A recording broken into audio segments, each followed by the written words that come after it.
I got breaking cruise news. Check this out. As of July the 18th, 2022, CDC's COVID-19 program for cruise ships is no longer in effect. CDC will continue to publish guidance to help cruise ships continue to provide a safer and healthier environment for passengers, crew, and community going forward. For more information, see the frequently asked questions. The CDC is out. Let's talk about it.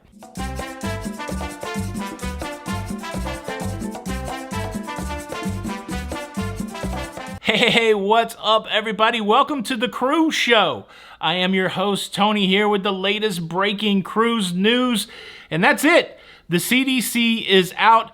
Interesting statement coming out from the CDC. CDC released a statement. Over the past 2 years, CDC has worked closely with the cruise industry, state, territorial, and other local health authorities and federal and seaport partners to provide a safer and healthier environment for cruise passengers and crew.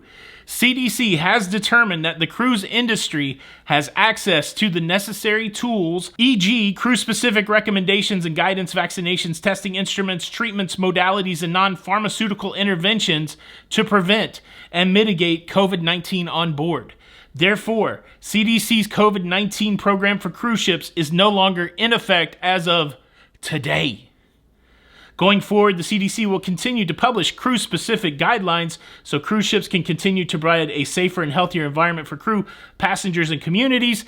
Individual cruise lines will determine their own specific COVID-related 19 requirements for cruise travel, as well as safety measures and protocols for passengers traveling on board based on CDC recommendations for reducing the risk of COVID-19.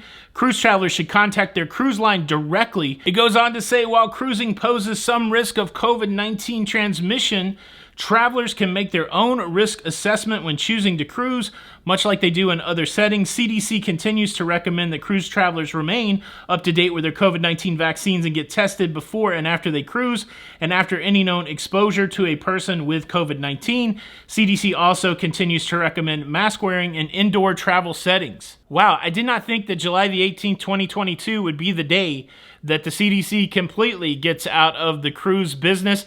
The big question remains now, what will the cruise lines do? None of the things that the cruise lines are doing now is required by the CDC, and therefore it's up to the cruise lines whether to continue the vaccine requirement, whether to continue the testing requirement, whether to continue requiring masks in indoor places. They will be governed a little bit by some of the places that they're traveling. For instance, if there's a place that won't let passengers off unless they're fully vaccinated, that's a consideration that the cruise lines will have to deal with. But when it comes to the U.S., the United States, the government says cruising is like everything else right now. They can make their own rules. People can do what they want. They can assess their own risk. The question is, will the cruise lines, the cruise business itself, what protocols will they land on? And this sets up a scenario where the protocols could be different on every cruise line, and we'll have to see how that goes. If you'd like to stay up to date with all the breaking cruise news and everything else going on in cruising, well, make sure you subscribe to Lido, Loca and check out the Cruise Show on the daily. I'm your host, Tony. Do me a solid, hit the like button, and until the next time, we'll see you on the Lido. Bye.